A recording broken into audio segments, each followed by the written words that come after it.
Look, basically, the living wage should be a wage that is going to allow the worker to at least acquire his or her basic needs.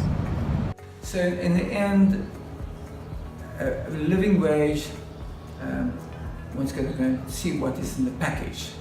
But in the end, there must be enough left that the person at least can buy him or herself a decent meal, and that the household can live a decent lifestyle. So I think that's very important. And for me to say what the living wage is, that's impossible. We got like medical benefit. So normally the company pays the 66% of the cost of the doctor or the dentist, and then the employees only pay 33% of that. And then for optometrist visits and glasses, the company contributes 500 Rand of the amount, and then the employee then pays the rest. And then we've also got an off-farm allowance, which is like for people not living on the farm. So we give them like 100 Rand for each pay bi-weekly. So just for traveling costs, but we call it an off-farm allowance. So. They get their clothing, not just protective clothing, the winter jacket, the raincoat, everything is for free. So you've got to actually add that to the living wage because they don't have to wear their own clothes.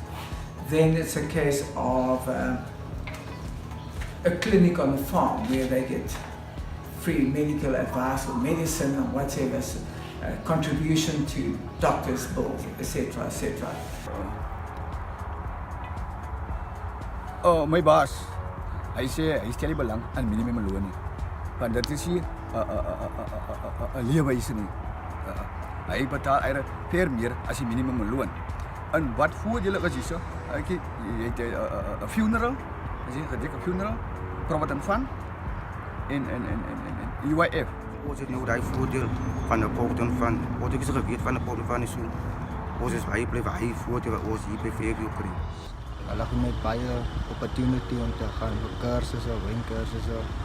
Ek het nou al skop 2, hulle wil nou stuur vir my stuur op skop 3. Ja. En ek het ook 'n lisensie op die hulle gekry. As baie goed wat ek nog wil doen in die lewe. Mense wat op die plaas bly en mense wat van die plaas af bly. So mense wat van die plaas af bly, kry 'n off-allowance of the farm allowance. Dis iets ekstra by hulle pay omdat hulle off the farm is. En dat is 'n veterheid, dus de veterheid wat ons geld kry soos 'n porsie van elke bottel wyn wat verkoop word, kry ons 'n gedeelte van daai geld. Die rooiwyn is dit anders, die privaatwyn is dit anders, so daai is ook 'n voordeel wat ons kry. En dan het ons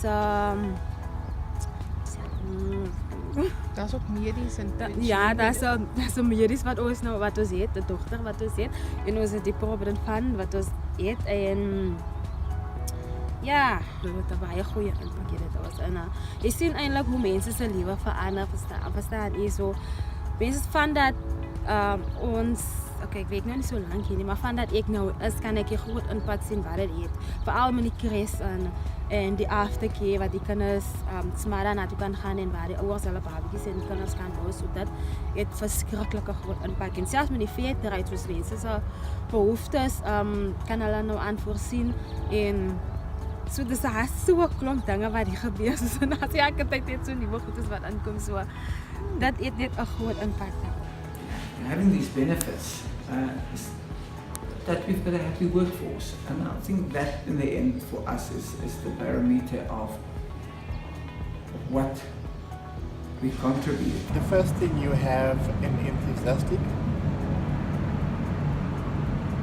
a lively worker, full of energy, eager to go and work because his or her labor is sufficiently rewarded.